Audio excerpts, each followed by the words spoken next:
Welcome to the Business Development Podcast, brought to you by the Global Business Development Association, delivering the strategies and tactics to boost your career and corporate growth.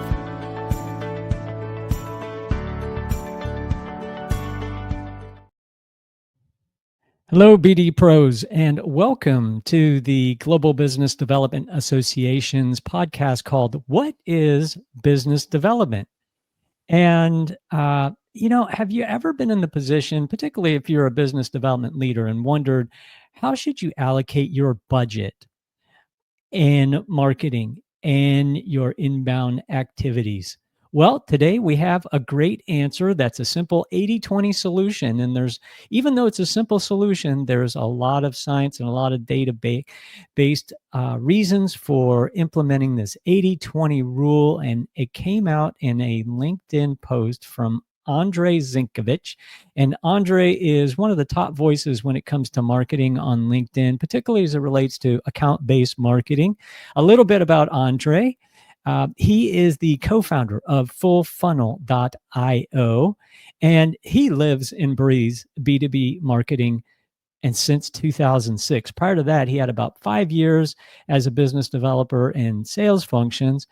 And he spent 8 years in the enterprise segment working for Kimberly-Clark and Biosphere Corporation.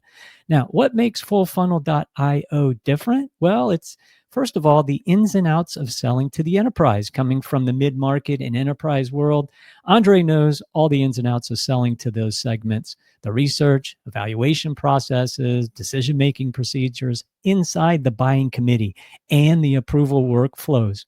He's been there, he's done that. He knows how to generate opportunities with these segments and influence the decision-making process. And secondly, while he can help many B2B businesses, since 2007, he's focused exclusively on two verticals: high-value B2B tech companies like enterprise SaaS, blockchain technology, hardware companies, and service-based companies. Think software development, consulting, cybersecurity, DevOps as a service.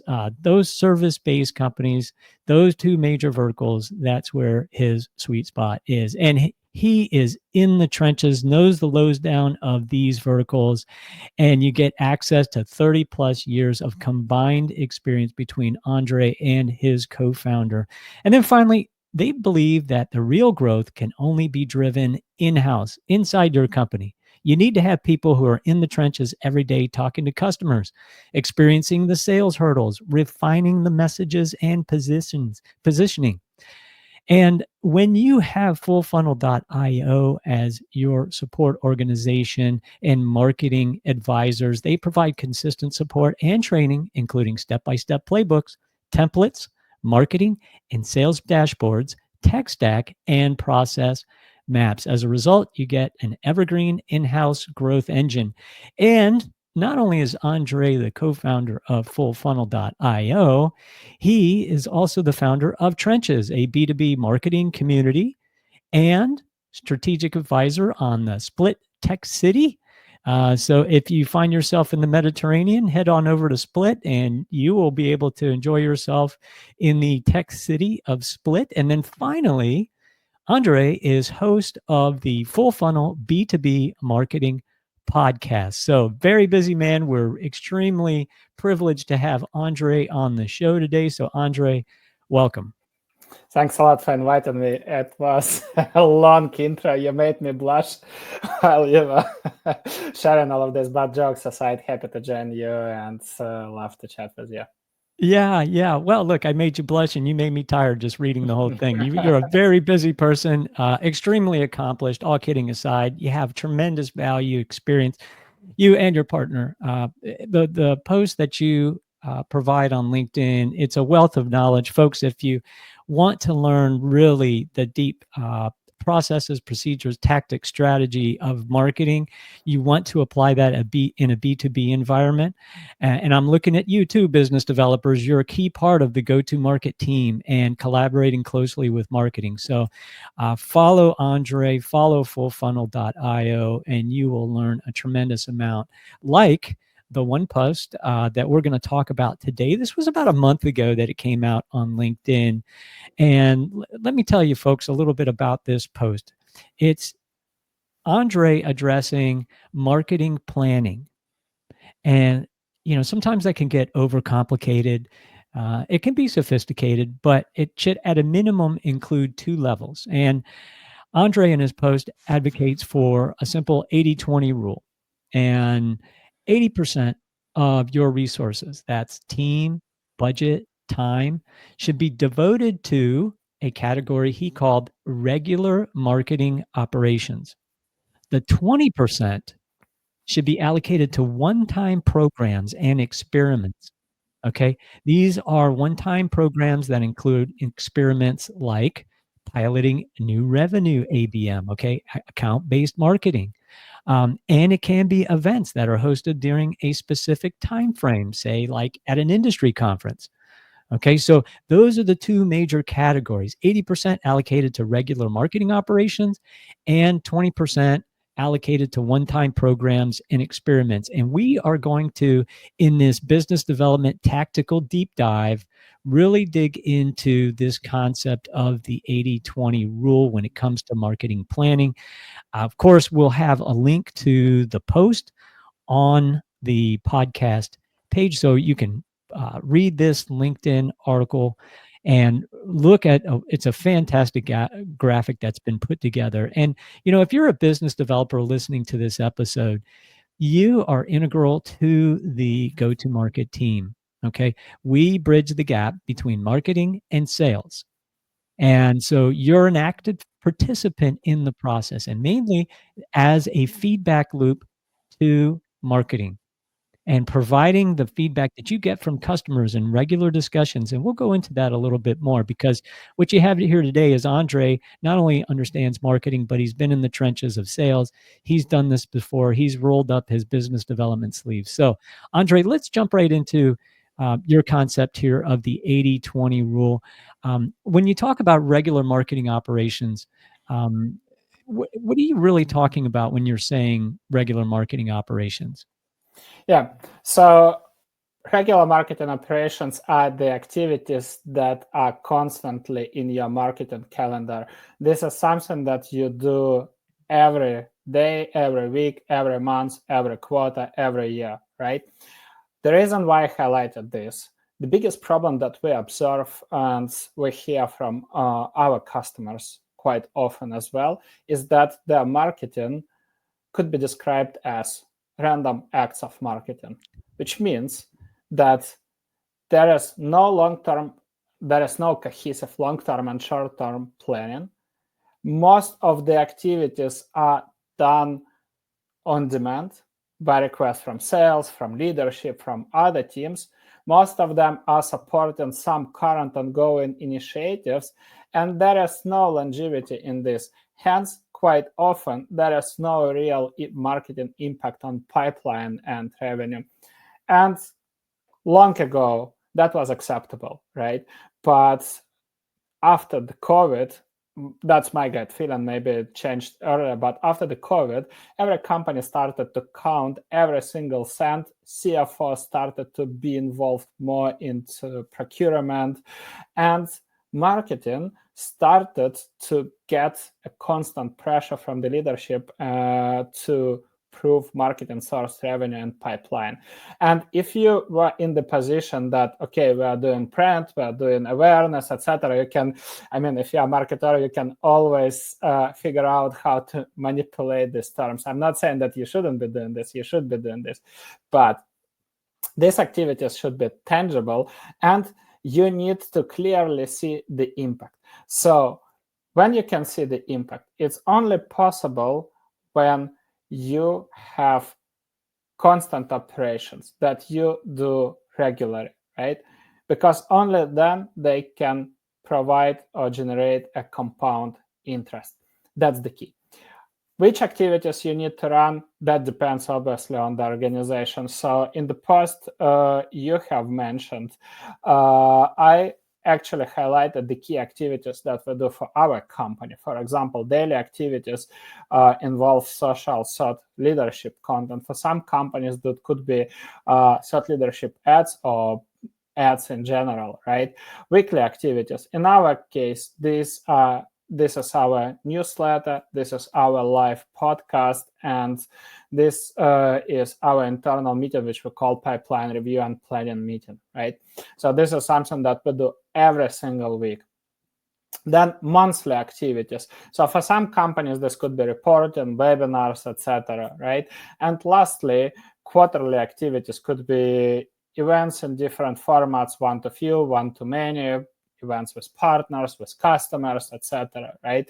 And there could be strategy planning session. I firmly believe that every quarter it makes perfect sense for marketing, sales, product, client success to sit down together and plan the next quarter, including cluster selection, which clusters of accounts we want to focus on, update ideal customer profile criteria for this specific cluster selection, doing cluster challenge decomposition, basically looking at the target buyer persona, understanding their jobs to be done, key challenges, the existing status quo, nurturing points, right? So these are the most important things because they kind of define your marketing message and narrative. And lastly, that also includes reviewing the key activities, channels, etc., and do the proper planning together, because the key to long-term revenue growth is making sure that you have the cross-functional collaboration. Now, that being said, obviously, you can't just do the same activities for forever. Let's put it like this. You need to innovate.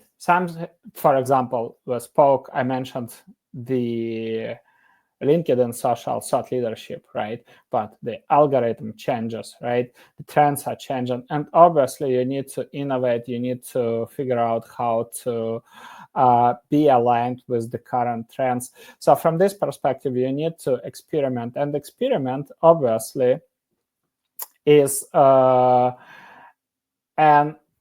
short time framed activity where you define first of all, you set up the expectation, you define the reasoning why you are going to run this experiment. So for example, we would love to achieve this outcome, we would love to improve this process. And lastly, what's the most important is the success criteria. How do you know that your experiment was successful, right? I think the biggest mistake here as well, a lot of companies are making, they immediately want to see the impact on revenue or on pipeline. But in reality, if you do, and they try, and the second biggest mistake, they try to compare experiments to the existing motions that they are doing forever, right? But it's, I always give this example. Imagine a person who is overweight, let's put it like this, has some, let's say, health issues, and the physio prescribed going to gym, right? Then this person comes to the gym, and then you start comparing the results of the performance of that person with a professional athlete, right?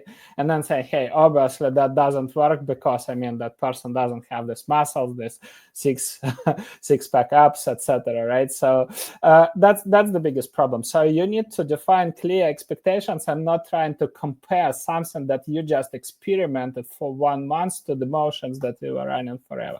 So that's the key. But obviously you need to kind of leave the space for this innovation, right? And I think that's the most important part. So when you think about this innovation, right, you can the dark side of this coin, right, is that innovation today is associated with AI. So everybody, okay, we need to deploy AI. We need to, obviously, if you open LinkedIn today reminds me about the Matrix movie. So it's just, you see so many utopia posts about like people who are replacing marketing or sales teams with AI agents and driving millions, whatever, right? So sometimes you can go nuts and say that there are so many tiny, shiny objects you need to pursue. So it's easy to neglect what actually works today and what brings you pipeline, right, and revenue.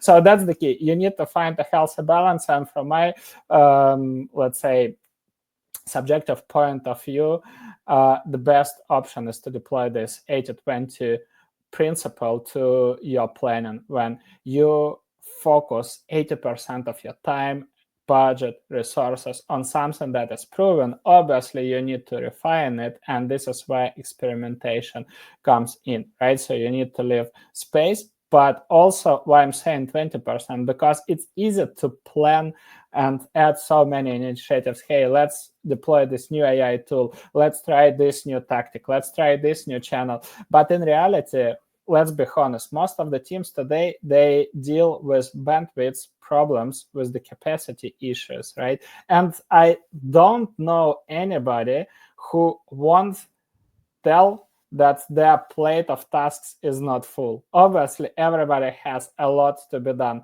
Hence, if you want any experiment to work, you actually need to allocate your time. And then you need to make a smart bet, right?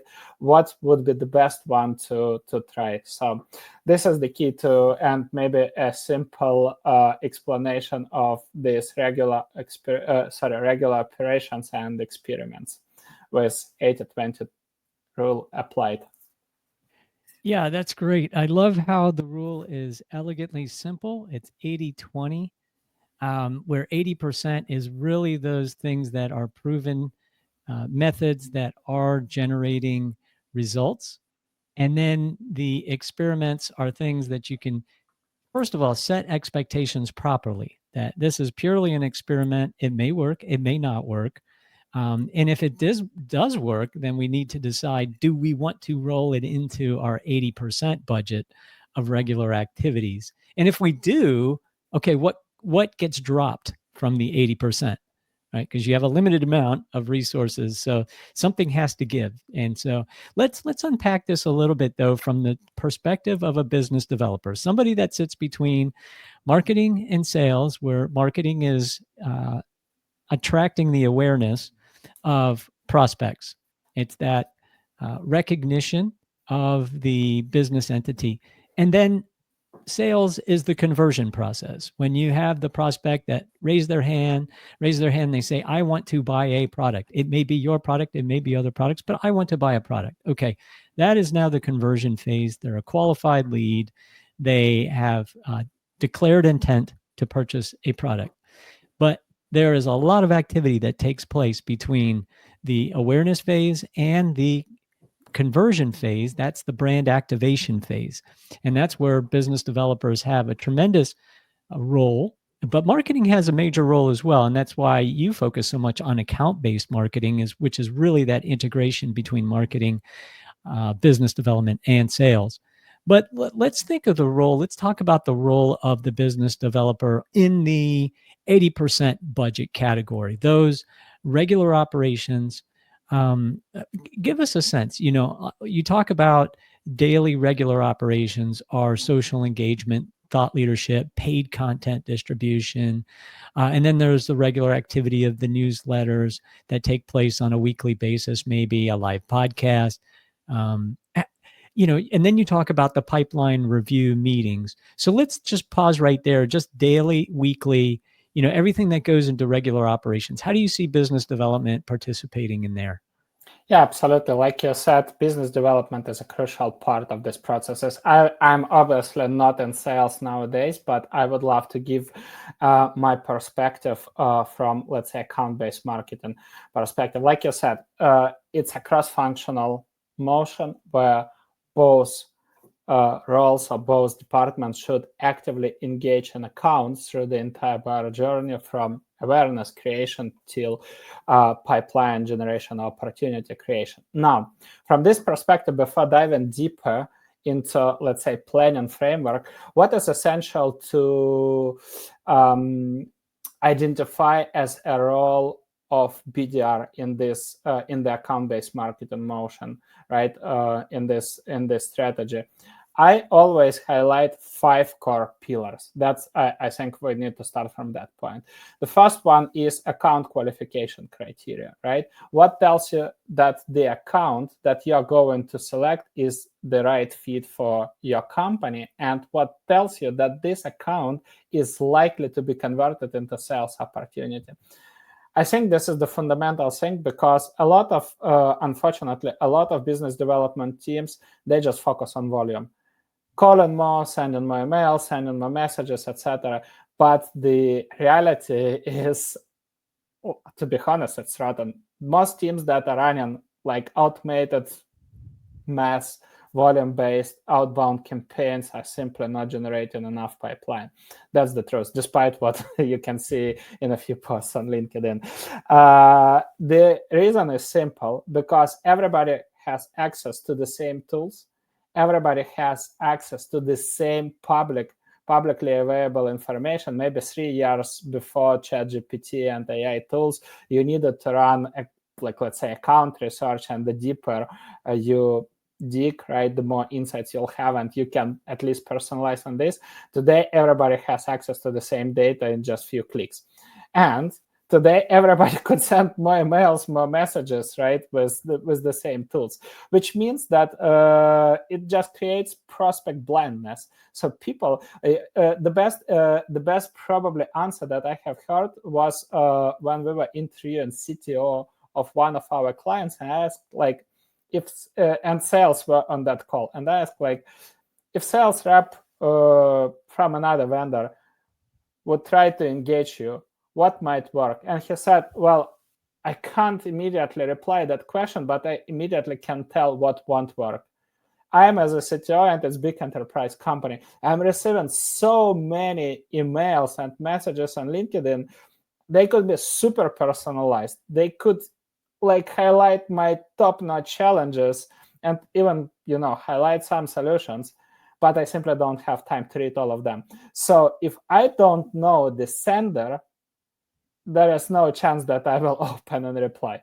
So as simple as that, right? Which means that from this perspective, if I look at the role of BDRs, you need to make sure that the accounts that you select, they are the proper fit for your business, they have a need. And next, right, you need to create account awareness. You need to make sure that these people know you. So today, this is one of the success criteria, right? Obviously, I know there are folks who will come from the wolf from the Wall Street perspective, that you can find great sellers who can, the Boiler Room, I love both movies. So, but again, the reality is completely different. So sales need to figure out how they could create awareness on their own.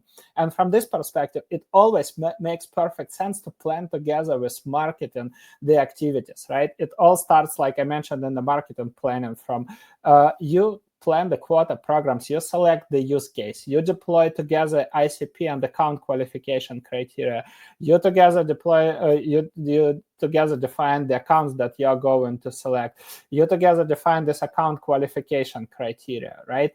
Next, what is essential for sales? We mentioned that there is what's important today is just understand that these accounts have needs. I don't like to call it buying signals, as a lot of people to use it. I prefer to call it product need evidence, because for me, the buying signal is when you tell me, please send me an invoice and the contract for this. This is the buying signal, or buying intent, if you will. The rest is just the engagement data, right? So what I prefer to look at, and I call this product need evidence, something that tells you that this account and specific buyer persona are experiencing the challenge that you can help with, right? That's the key.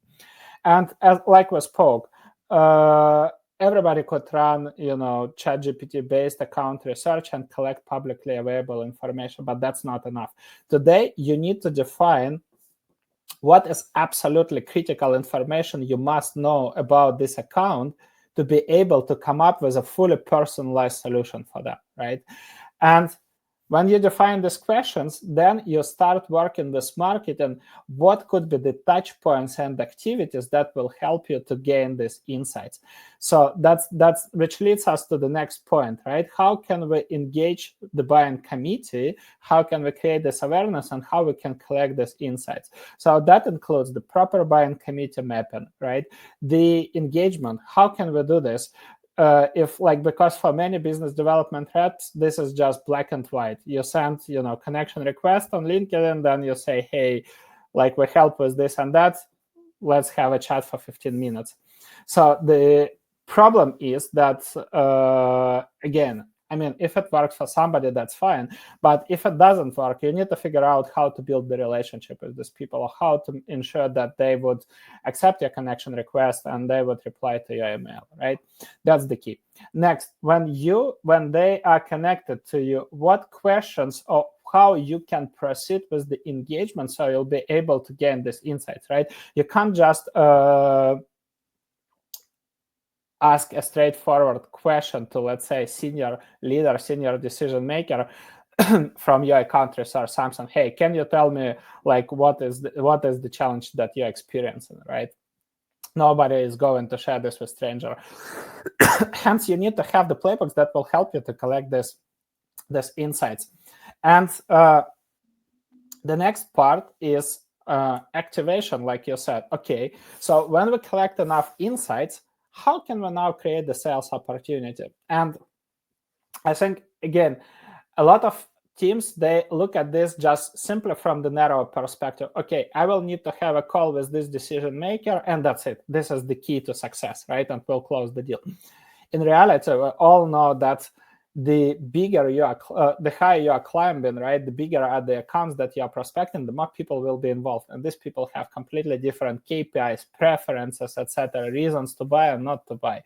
And even if you are able to engage with the senior decision maker, that person would bring your solution, bring your offer to the internal discussion. And if other people are not engaged, if they are not aware about your solution, if they have other preferences, then you're basically diminishing your chances to close this deal successfully, which means that you need to come up with proper account planning, right? This is, in a nutshell, this is where real one-to-one account-based marketing starts, right? So together with marketing, you start thinking about what can we use for the buyer enablement? How can we engage this multiple buying committee members, right? What content can help to challenge the existing status quo? Because for many teams, it's not about selling a better solution or whatever, telling how miserable the life of the stakeholders or these buying committee groups would be if they won't buy, right? So no, the biggest problem is challenging the status quo. These teams are doing something for a specific reason or not doing, right? And you need to explain why they should change and why now, right? That's the key. So this is what sits in the activation phase. And lastly, account nurturing. The simple reality check that even if you engage with the accounts right now, even they demonstrated some intent, you gained the product need evidence, information, insights, not all of them will be ready to buy. But it also doesn't mean that they won't be ready to buy in the next 3 to 6 to 9 months. Hence, you need to deploy the account nurturing process. Again, a lot of teams think about, let's say, pipeline generation in a kind of linear way. Let's send this cadence of emails, touch points, marketing runs, ads. If they don't engage, just forget about this account, move forward, right? But again, like I said, if you gain these insights, if you created that engagement, but they are not ready to buy right now, you need to have this nurturing playbooks that will help you to convert this account into a sales opportunity in the next, let's say, 6 to 9 months. That's the key.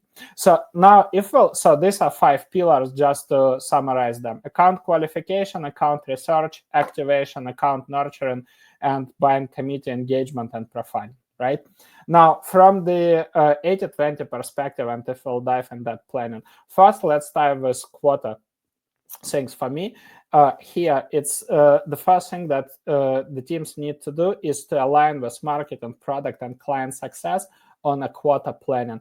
That also includes a lot of sales teams do their territory planning, but they never do it in sync with marketing.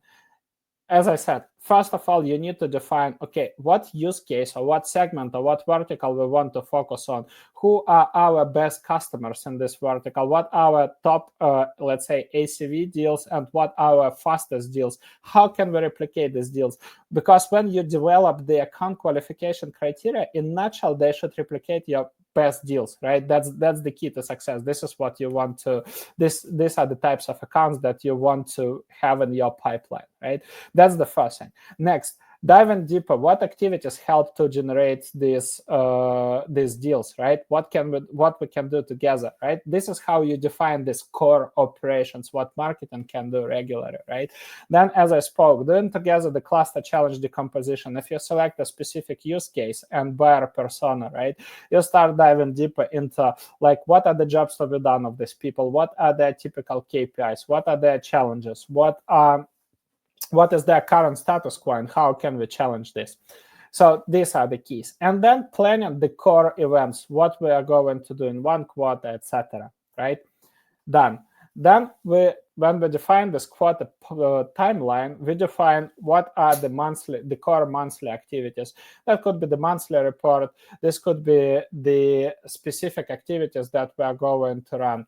And then if we'll break it down into weekly and daily, what I believe is essential for sales to do on a daily basis: tracking the account signals, researching the accounts, doing constant buying committee mapping and engagement for new accounts, and at the same time tracking the engagement with the accounts that you have already researched and engaged, right? There should be a constant flow of non-sales or value-added touch points, right? To stay top of the mind of these buyers. That's the key. So from this perspective, if I would highlight maybe the key kind of daily activities that sales reps or business development reps should be doing, that would be fully researched accounts, right? Then the buying committee mapped and enriched. Next, value-added engagement with the different buying committee groups, not only decision makers, but all, let's say, all buyer personas inside the buying committee groups. And that value-added engagement could be, it's not only sending these messages, hey, I wanted to check in, the most popular sales follow-ups, but this could be sharing the relevant resource based on the insight that you have collected, right? Doing and sending a message based on the intent or engagement data that you have collected, etc. So reviewing all this, basically capturing this engagement and intent signals, will help you to do these daily activities on a proper basis, right? Next, if you agree with marketing on the types of events that you are going to run, I always recommend to use this as an opportunity to engage your target accounts. Why? Because first of all, if you co-plan with marketing these activities, you know that, and you bring your best subject matter expert to run this event, right? Doesn't matter what is the format. You know that your target accounts would be nurtured and they will receive a great piece of content, right? So from this perspective, it makes perfect sense for you to invite. Why? Because then you can ask, like, what's most interesting for you about this topic, right? Why? So this is how you facilitate these conversations and gain additional insights, right? Which are helpful for you to continue with account development. In a nutshell, these are the key activities, right? It's not about doing pitching all the day long. It's all about doing these constant flows, right? And obviously, if you look at let's say the experiment section, so here you can experiment on how to refine what already works, right? Maybe you have never tried to send voice messages. Try to do this, right? Maybe you have never created personalized content hubs or deal rooms. Try to do this, right? Maybe you have never created business or co-created business cases with your target accounts. Maybe there is an idea of a specific playbook, or even the activity, like you said, you have never invited your target accounts to the webinar that marketing hosts next month. And for you, that would be an experiment. You'll try, you'll see how you'll set up a kind of KPI or target for yourself, how many accounts and how many buyer persona from these accounts you'd like to sign up, and then from how many of them you'd like to get additional insights that you are not able to gain via publicly available information. So this is the key, and this is how I look at 80/20 from, let's say, business development perspective. Wow. Well, Andrei, so much to consider there. I think you just managed to pack a masterclass of account-based marketing into about 25 minutes of this podcast. Folks, business developers, look, you're an integral part of the go-to-market team, working with marketing, working with sales, and working with the customer success, and monitoring the effectiveness of your ICP targeting, the value that you're delivering to your prospects throughout the nurturing sequences, and then afterward, once they do become customers. And all of that data has to be constantly monitored and measured. You have to understand that this is all one go-to-market team. And so, Andrei, thank you so much for joining us today and sharing your very valuable insights with us. How can folks reach you and connect with you? Yeah, so two main sources are fullfunnel.io. It's our website, and you can find me on LinkedIn by typing Andrei Zinkevich. Would love to connect with everybody. Thanks a lot for having me. Again, folks, if you would like to understand a lot about account-based marketing, follow Andrei, follow fullfunnel.io. Andrei, thank you so much for joining us today. Thanks a lot for inviting me, Tony. It was a pleasure chatting with you. Thank you for listening to the Business Development Podcast. Join our free community of corporate partners and business development professionals advancing the art, science, and ethics of the business development profession at gbdassociation.org.